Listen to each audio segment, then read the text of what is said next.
Essas verdades ouvidas é a mesma palavra aqui para a mesma expressão que ele utiliza para a grande salvação e aquilo que inicialmente o Senhor disse. Quando nós lemos no Evangelho de Marcos, no capítulo 1, versículo 14 a 16, Marcos diz o seguinte, que depois que João Batista foi preso, Jesus ele sai do deserto, ele vai para a região da Galileia pregando o Evangelho. E Jesus dizia: o tempo está próximo, o reino de Deus se aproxima,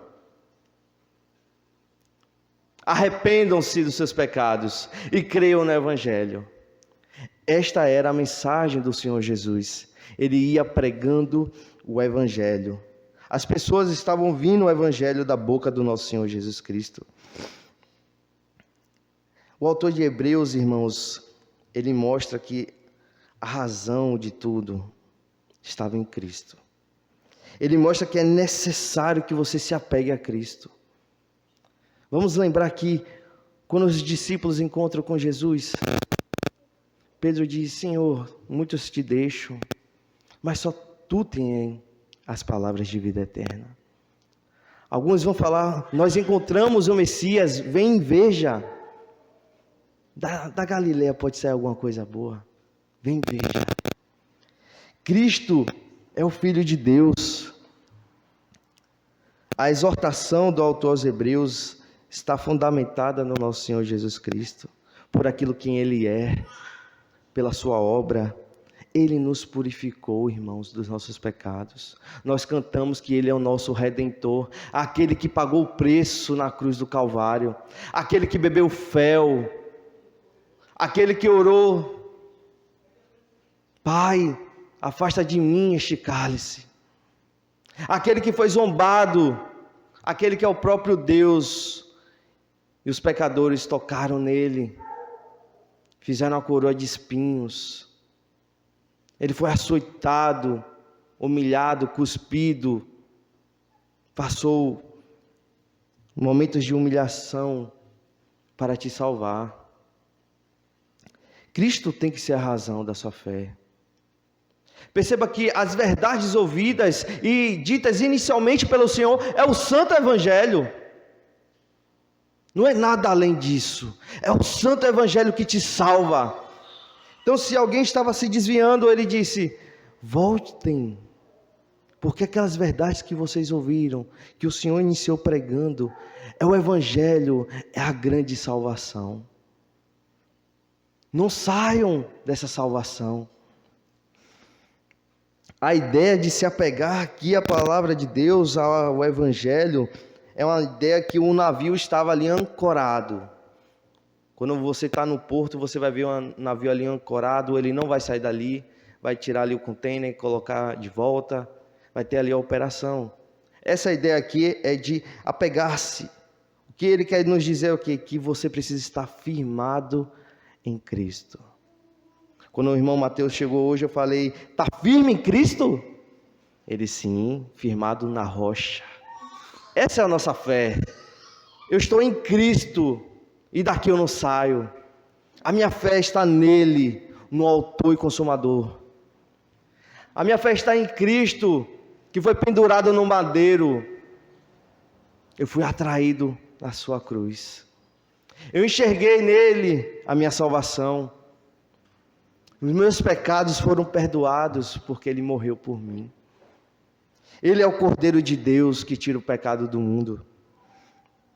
Você tem se apegado a Cristo, como o pastor nos ensinou hoje. Às vezes você passa uma semana sem ler as Escrituras, sem se devotar ao Senhor, sem orar, sem cantar ao Senhor. A tua fé está em Cristo. Se pergunte: a minha fé está em Cristo?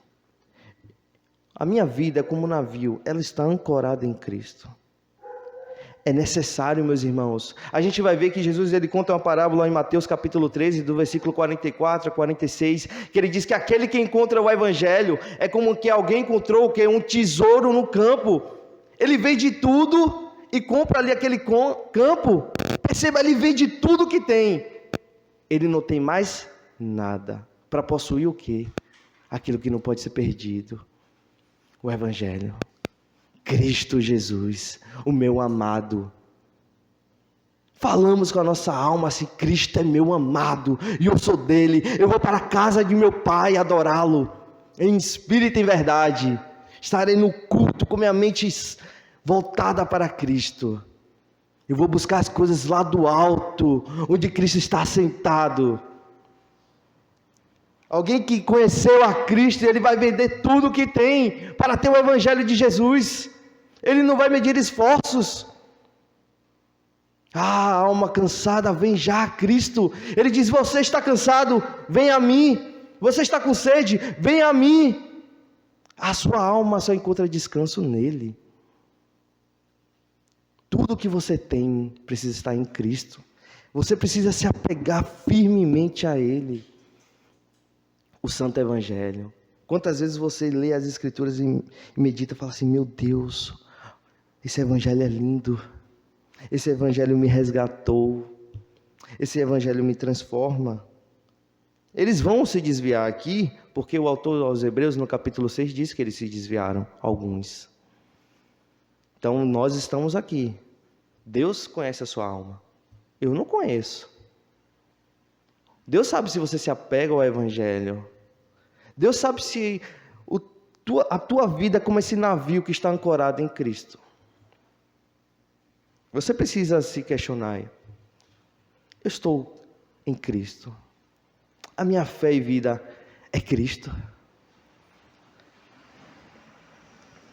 Em Lucas capítulo 2, no versículo 25 a 32, a gente vai ler um ancião que ele aguardava a salvação de Israel. E quando Maria e José vão ao templo circuncidar o nosso Senhor Jesus Cristo para cumprir a lei de Moisés, ele pega a Cristo e diz: eis a salvação, os meus olhos contemplaram a salvação, ó Deus, pode me despedir. O Espírito Santo tinha dito para ele que ele iria ver a salvação antes de morrer. Ele viu a Cristo. Ele viu a Cristo. Ele descansou em Cristo. Em Lucas capítulo 7, do versículo 36 a 50, é uma das passagens que eu mais amo nas Escrituras. E é quando a pecadora, ela chora aos pés de Cristo. Mas ali há algo muito bonito, porque a gente vê que um fariseu chama Jesus à sua casa. E aí o fariseu se questiona: será que ele é mesmo um profeta? Será que ele é mesmo o Messias? Porque ele não sabe quem é essa mulher não. E Jesus diz: Simão, eu cheguei aqui em tua casa, não me deste um beijo, um ósculo santo, não lavou meus pés, você me recebeu de qualquer jeito.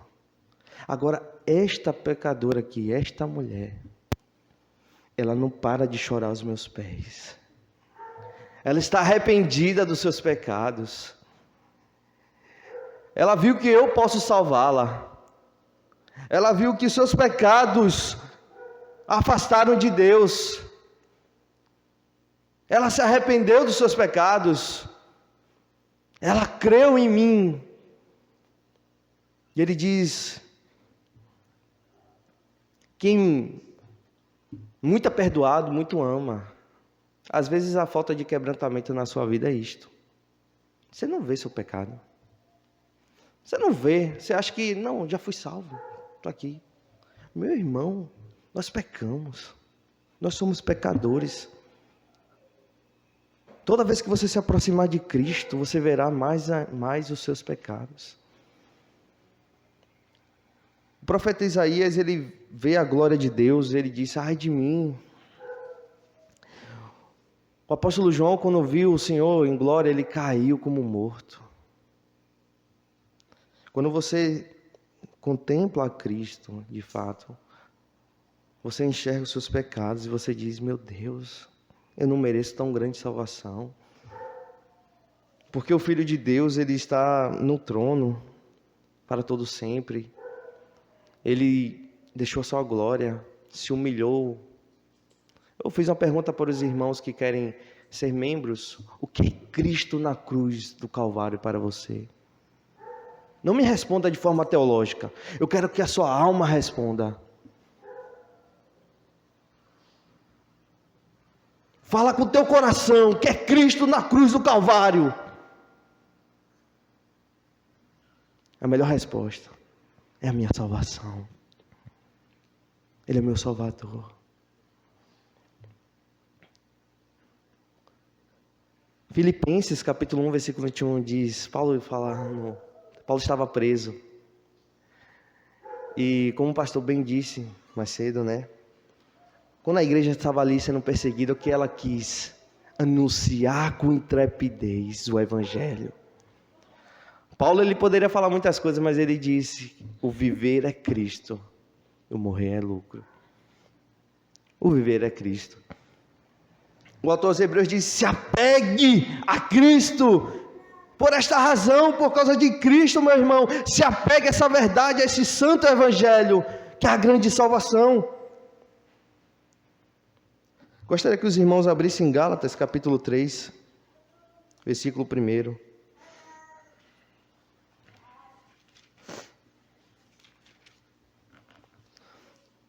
Paulo, ele está assustado com a igreja da Galácia, a igreja que ele tinha plantado, pregado o Evangelho. Ele diz em Gálatas 3:1, ó Gálatas insensatos, quem foi que os enfeitiçou? Não foi diante dos olhos de vocês que Jesus Cristo foi exposto como crucificado? A centralidade da pregação de Paulo, Cristo crucificado. Paulo estava apegado a essa verdade. O navio de Paulo estava em Cristo. Porque no versículo de número 20 do capítulo 2, ele disse, logo, já não sou eu quem vive, mas Cristo vive em mim. E esse viver que agora eu tenho na carne, vivo pela fé no Filho de Deus. E ele diz que me amou e se entregou por mim. A tua fé é assim? Você enxerga Cristo na cruz te amando e morrendo por você? Você vive agora de acordo com esta verdade? Como o pastor falou. Não, eu vivo de qualquer jeito. Não existe. Não existe. A palavra de Deus é o guia da sua vida. A palavra de Deus que vai orientar suas decisões. A palavra de Deus que vai orientar sua semana. A palavra de Deus que vai orientar o seu trabalho. A palavra de Deus que vai orientar o seu casamento. Então, a vida de Paulo era Cristo. E a pregação de Paulo era Cristo. O nosso casamento precisa ser Cristo. Revelar Cristo. A nossa comunhão precisa revelar Cristo. A nossa oração precisa revelar Cristo. O nosso louvor precisa revelar Cristo. Essa era a razão que o autor diz. Por esta razão, ele falou de Cristo. Ele falou da sua obra. Ele mostrou a superioridade de Jesus. O Filho de Deus é a razão do homem não se desviar do santo caminho. Ele diz no finalzinho do versículo 1, em Hebreus 2:1, para que delas jamais nos desviemos. A ideia agora aqui, ele usa outra ideia também de um barco, né, que está à deriva, esse desvio. A pessoa que está perdida num temporal, num barco, a bússola às vezes não está funcionando mais. Não tem mais estrelas para te guiar. O céu está chovendo, nublado, há trevas. Você não enxerga um palmo na sua frente. Há o desespero, há a angústia, há o desespero, eu vou morrer. Você está desviado de Cristo, do santo evangelho do Senhor. Você não ama mais esse evangelho. Você não lê mais a palavra de Deus. Você não tem desejo em oração. Você não quer cantar a Cristo. Você está desviado. Cristo tem que ser a razão da sua vida, da sua fé, da sua esperança. Ele é a razão. Ele é a razão. Às vezes, os irmãos confundem o evangelho, né? acrescenta. Gente, o que é o evangelho? O que é o evangelho? Se um ímpio chegar para você, ô amigo, o que é o evangelho que você diz aí que eu preciso crer? O que é que você vai responder? É Jesus, o Filho de Deus, que me amou e morreu por mim. A ira que era minha recaiu sobre ele. Pelas pisaduras dele eu fui sarado. E a gente vai lembrar aqui, irmãos, que houve um momento que os discípulos estavam no barco, estava chovendo, eles estavam desesperados. E Jesus está andando sobre as águas. Jesus acalma a tempestade. A gente vai lembrar aqui do caminho de Emaús, que alguns perderam a fé e a esperança em Jesus. Eles estavam indo a caminho de Emaús. Cristo encontra com eles no caminho, os chama, come com eles e apresenta o que a eles? O Santo Evangelho, na lei de Moisés, nos profetas e nos salmos. E o que acontece? O coração enche o quê? De fervor, de alegria. E o que é que eles fazem? Eles voltam para Jerusalém. Quando a gente está se desviando, a gente retorna ao caminho por causa de Cristo. Ninguém vai conseguir voltar de um caminho sem não for Cristo. Ele pode gostar das escrituras, da teologia em si, né, de um bom sermão. Como é que a gente não vai gostar? Ouvir um sermão pregado pelos nossos pastores. Pode ler a palavra de Deus, pode ler alguns livros de teologia, né? Pode até postar na internet. Mas se ele não encontrou com Cristo, ele não consegue voltar. É duro, mas é a verdade. Às vezes você está ali na sua força, mas não contemplou Jesus. Aí seu coração não está com fervor. Você está na casa de Deus e você canta por cantar. Mas em nenhum momento você se deleita nele. Em nenhum momento você fala assim, rapaz, daqui a alguns anos eu estou na glória. Olha como vai ser bom. Isso aqui que eu sinto, nossa, sem pecado. Eu vou contemplar o rosto do meu Senhor. Imagine, meu irmão, você morrendo. Você chegando na glória. Aquele trono. Milhões de anjos adorando a Cristo. E você mais um na multidão. Como aquilo vai ser poderoso. Cristo, meu irmão, é a razão de você se apegar firmemente. E de você não se desviar. Se você está desviado, retorne para o caminho. Contemple a Cristo. Retorne para o caminho.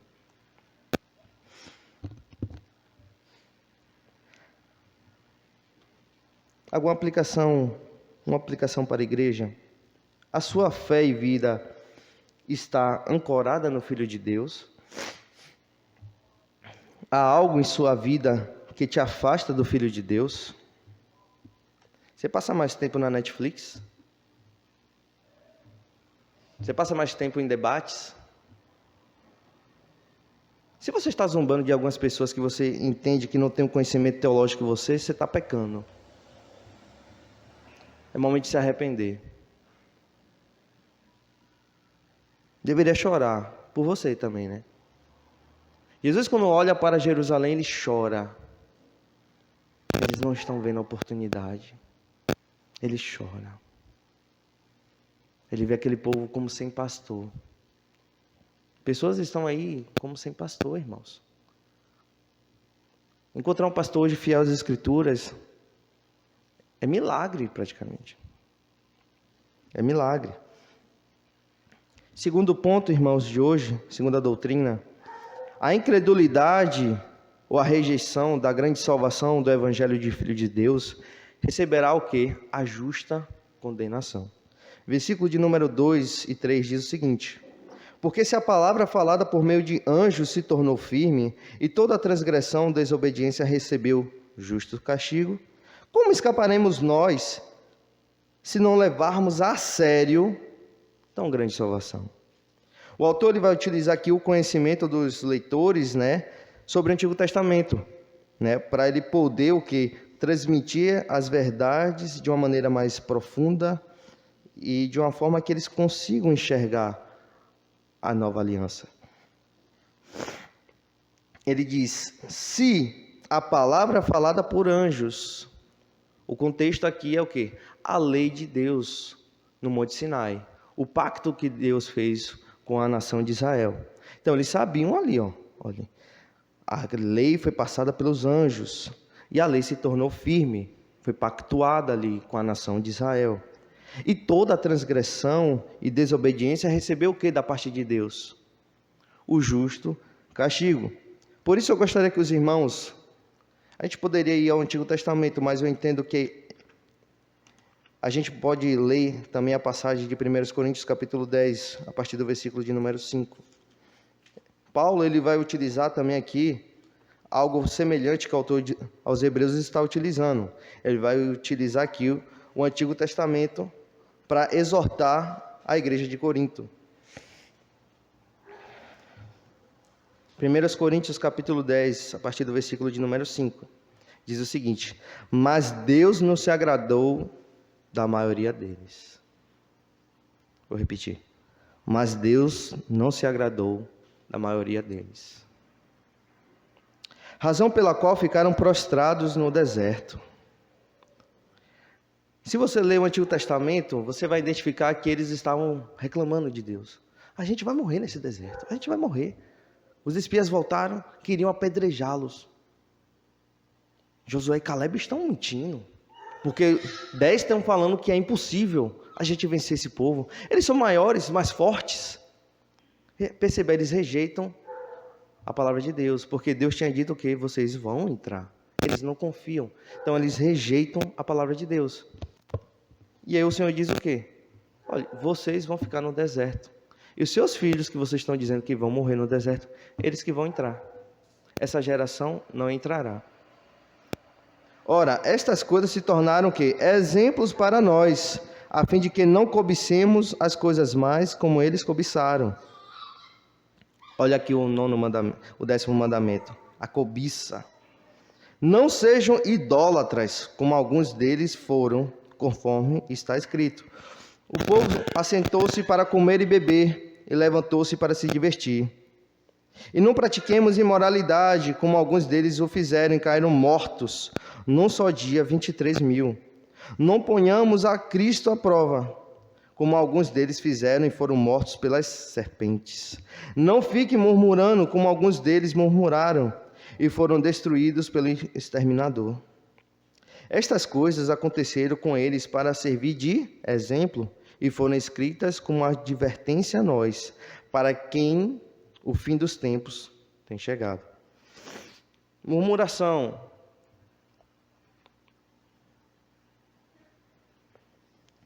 Imoralidade. Idolatria. Cobiça.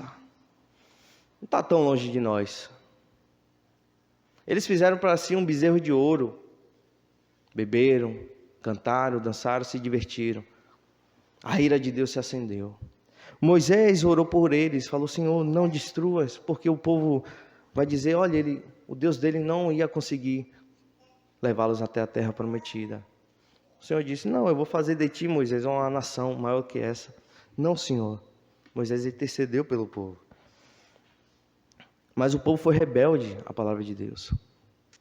O tabernáculo ficava no centro. Havia ali uma nuvem que ficava no tabernáculo. O Senhor guiava seu povo. O Senhor deu maná. O Senhor tirou água da rocha para eles. O Senhor enviou até cordonizes. Eles estavam enfadados do pão do Senhor. Falou: não, Senhor, a gente quer carne, Moisés. A gente vai morrer de fome. E eles eram escravos, né? A gente vai morrer de fome. Era melhor ter ficado no Egito. E o Senhor falou: vocês querem carne? Tome. Quando chegou lá as cordonizes, o que é que eles fizeram? Quando colocou na boca, o que aconteceu? Deus matou.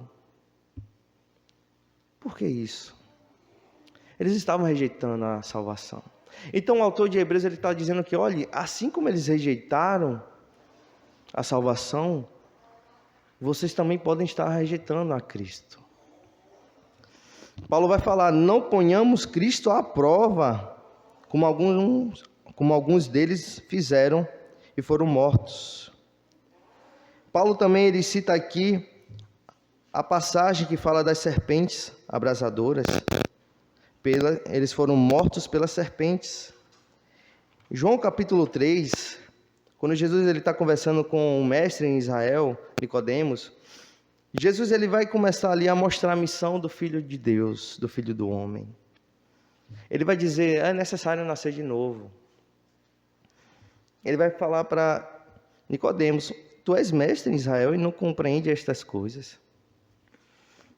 E no versículo de número 14 a 15, ele vai ilustrar para Nicodemos aquilo que Paulo acabou de falar também. Ele diz assim, e assim como Moisés levantou a serpente no deserto, assim também é necessário que o Filho do Homem seja levantado, para que todo o que nele crê tenha vida eterna. O que aconteceu naquele momento do deserto? Eles estavam murmurando contra Moisés e contra Deus. Eles não queriam mais a regência de Deus sobre a vida deles. Eles não queriam mais que Moisés, o mediador que eles tinham, os guiasse. A gente está cansado disso, dessa vida. O Senhor diz, enviou serpentes. E o povo clamou, e Moisés foi até o Senhor, e o Senhor disse, Moisés, faz uma serpente de bronze, pendura no haste e levanta. Todo aquele que olhar para essa serpente será salvo, curado. Jesus falou assim, é necessário que eu seja levantado. Quem olhar para Cristo na cruz do Calvário será salvo. Por isso que Paulo falava assim, eu vou pregar, mas eu vou expor Cristo crucificado. Porque, meus irmãos, hoje pode ser minha última pregação aqui. Hoje pode ser o seu último sermão.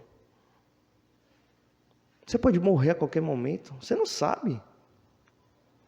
Se eu não pregar Cristo crucificado, o que eu direi para o meu Deus naquele grande dia? Senhor, eu quis pregar qualquer outra coisa, menos o teu Filho Jesus. Não há maior glória do que um sacerdote da nova aliança pregar Cristo. Não há melhor coisa para a noiva ouvir sobre o seu amado, cantar sobre Cristo, ouvir sobre Cristo, e até Cristo. Foi necessário, meu irmão, que ele fosse levantado. E Jesus vai falar no capítulo de número 12. Ele diz, olhe, quando eu for levantado, eu vou atrair todos a mim. Todo que crê em Cristo é salvo. Todo que crê em Cristo é salvo. O Santo Evangelho, que me tirou das trevas. Eu estava nas trevas. Você estava nas trevas, ouviu o Santo Evangelho, respondeu com fé e arrependimento, e você ouve da voz do teu Senhor, vai, a tua fé te salvou, como aquela mulher chorando aos pés de Cristo. Meu irmão, se apegue a Cristo, você nunca vai se arrepender. Ame a Cristo, ame o povo de Cristo, ame o Santo Evangelho, ame as Santas Escrituras, ame a oração, ame estar com o povo de Deus, se apegue, não se desvie desse Evangelho, porque é a grande salvação. E aí a pergunta fica, uma pergunta retórica, se eles, que Deus matou no deserto, ou que recebeu dos anjos aquela lei, se eles foram mortos, você que rejeita o Evangelho de Cristo, o que você receberá? O pastor falou hoje, Salmo de número 2, tem que beijar o filho ungido do Senhor, para quê? Para que a sua ira não se acenda. A ira de Cristo. Cristo é rei, ele tem todo o poder, a tal ponto que em Apocalipse vai dizer o quê? Eles vão olhar para Cristo voltando, eles não obedeceram ao Evangelho. Eles vão dizer, cai sobre mim os rochedos. Eles preferem ser esmagados pelas rochas, meus irmãos, a enfrentar Cristo no seu juízo. Então, quem rejeita o Evangelho de Jesus, qual vai ser a justa retribuição? A morte eterna. O lago de fogo e enxofre. A segunda morte, a morte eterna. Você tem rejeitado o Evangelho? A sua vida realmente condiz com o Evangelho? Você foi a Cristo em fé? Você se arrependeu de fato dos seus pecados? Examine-se, pois, o homem a si mesmo. Paulo fala isso. É necessário que você se examine. O tolo, ele anda de qualquer jeito. O sábio, ele vai ler a sua vida. Ele vai se questionar. Ele vai comparar a sua vida com as dos santos. Espera aí. Aquele irmão não faz isso que eu falo. Aquele irmão faz aquilo. E a minha vida? Será que eu tenho vivido à luz da palavra de Deus? Será que eu tenho buscado conselho com os meus pastores? Pastor, estou pensando nisso. Ó, irmão, perceba, isso aqui quebra o mandamento. Ó, isso aqui é perigoso, não vá. Ó, isso aqui vai te desviar. Mas o tolo o quê? Eu sou sábio. Ele é sábio aos seus próprios olhos. Ele vai guiando o quê? Segundo o seu coração. Ele rejeita a palavra de Deus. Ele vai guiando, passo a passo, até o abismo, que vai levar ele à perdição. Em algum momento da história da igreja, os irmãos combateram a salvação por obras. Atos capítulo 15, ali um concílio, de Jerusalém, presbíteros e os apóstolos estavam reunidos. Paulo e Barnabé, eles citam que a conversão dos gentios.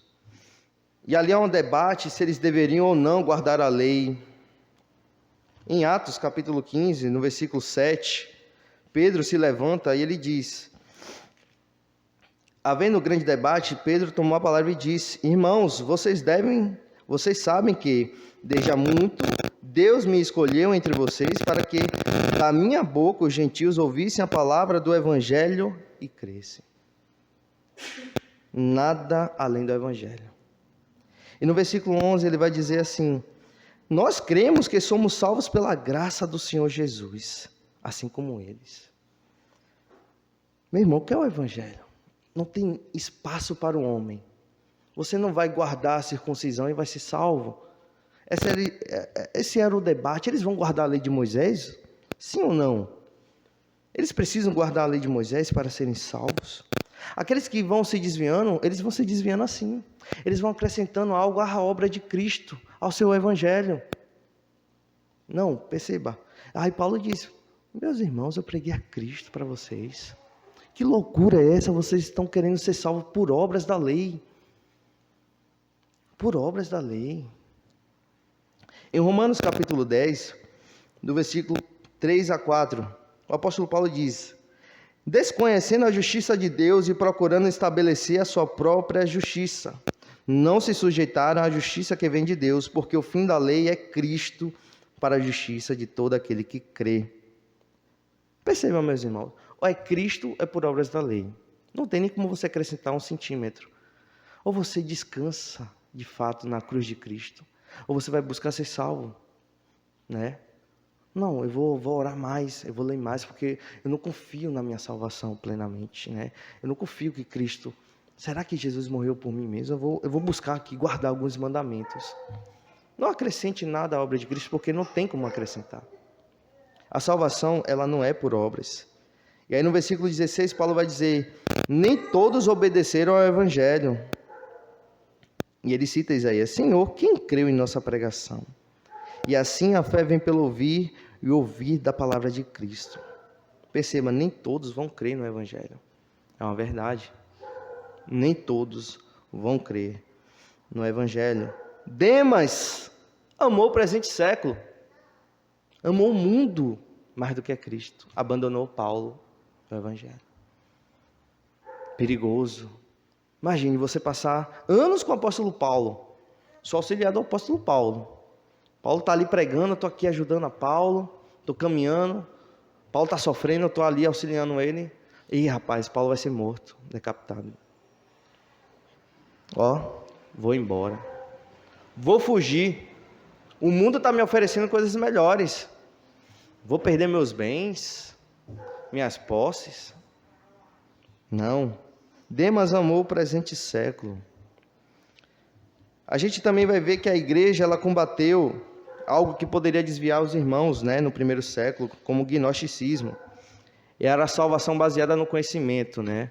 Não vamos nos alongar aqui, mas isso é característica de seita, né? Não é só Cristo não, você precisa ter mais um certo conhecimento. Não é só o evangelho não, precisa de um pouquinho mais para ser salvo. A salvação está aqui comigo, tá bom? Essa placa, na denominação, nesse livro aqui, que não é a Bíblia. Então perceba que é muito perigoso, irmãos, a gente se desviar do Santo Evangelho. Porque se seu coração não foi cativado por Cristo, se Cristo não é a razão de você se apegar à palavra de Deus, você pode se desviar.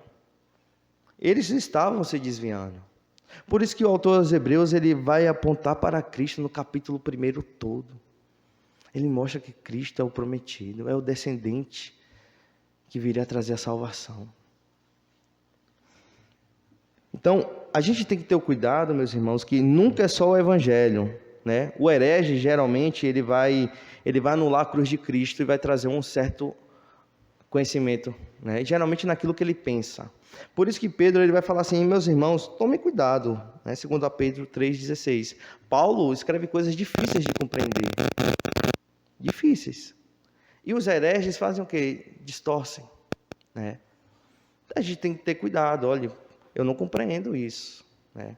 Mas cuidado, você pode estar distorcendo o evangelho. Você pode estar chamando de evangelho aquilo que não é evangelho, né? Tem uma seita aí que tem até o pecado da morte, né? Perguntei para o irmão o que seria esse pecado, o irmão não me respondeu ainda. Mas perceba que eles inventam as coisas. Eles inventam, né? Se você não tiver assim, você não vai para o céu, tá bom? Nunca é Cristo. Nunca é Jesus. Nunca. É sempre algo que é mais. Não, se você não tiver assim, não vai para o céu. Perceba que a palavra de Deus tem uma centralidade. A cruz de Cristo. O Antigo Testamento tem um culto. Como era o culto? O cordeiro imolado. Cordeiro ali queimado no altar.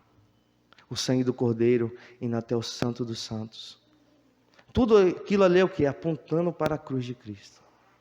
Cristo recebendo a ira de Deus, derramando o seu próprio sangue e nos dando livre acesso ao Pai. Terceiro ponto, meus irmãos. O evangelho anunciado pelo Filho é testemunhado pelo Pai e vivido na unção e no poder do Espírito Santo. Versículo de finalzinho ali do 3 para o 4, parte B do 3.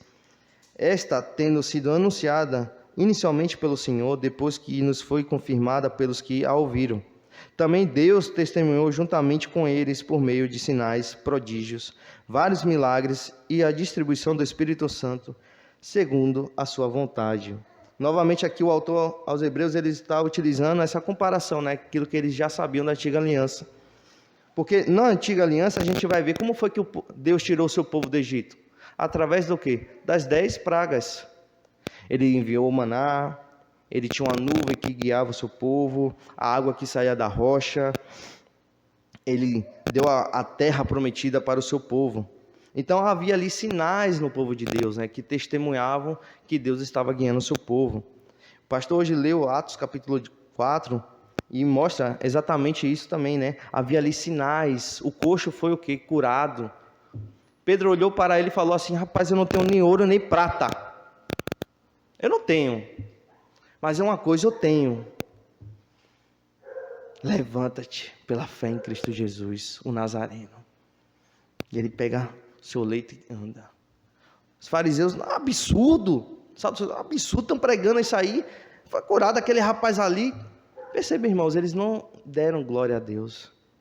Havia ali sinais no povo de Deus. Pedro, ele ressuscita Dorcas. Atos capítulo 9. Paulo, ele ressuscita um jovem que dormiu durante a pregação. Paulo, ele foi mordido pela serpente, mas não morreu. Havia ali milagres, sinais. E também houve um sinal muito forte de um casal mentiroso. Ananias e Safira. Mentiram para o Espírito Santo. Deus matou. Isso trouxe o que? O temor. Deus estava ali também em juízo para os mentirosos. pois estes não herdarão o reino de Deus. Para finalizar, meus irmãos, algumas aplicações, serei breve. Cuidado ao se apegar mais à política do que a Cristo no ano da eleição. Mas a gente somente só pensa na política. Tudo é lícito, mas nem tudo convém. Você pode falar de política? Pode. Mas se seu coração, meu irmão, está mais em político, está desviado. Tá. Se tem menos de. Se alguém está ocupando o lugar de Cristo a mais, cuidado, não se desvie. Perceba, é lícito, é necessário que a gente fale também, mas não convém que ele tome o lugar de Cristo. Seu trabalho, time de futebol, tantas coisas. Mas cuidado ao se apegar firmemente a algo que não seja o Evangelho do Senhor. Cuidado. Cuidado ao se apegar ou confiar mais em suas obras e no seu conhecimento do que se apegar e confiar em Cristo. Cuidado. Estou caminhando aqui, estou firme e tal, porque eu estou fazendo isso, porque estou fazendo aquilo, estou deixando de fazer isso, aquilo. Cuidado. Não descanse naquilo que você faz. Descanse no que Cristo faz e fez. Ele está no céu intercedendo por nós. Já imaginou essa verdade? Ele está no céu intercedendo pelos seus santos. Tenha a sua fé e vida apegada ao Filho de Deus. E assim eu termino o sermão de hoje, meus irmãos. Tenha a sua fé e vida apegada ao Filho de Deus. Amém? Fiquemos de pé. Nós iremos louvar o Senhor nesse momento.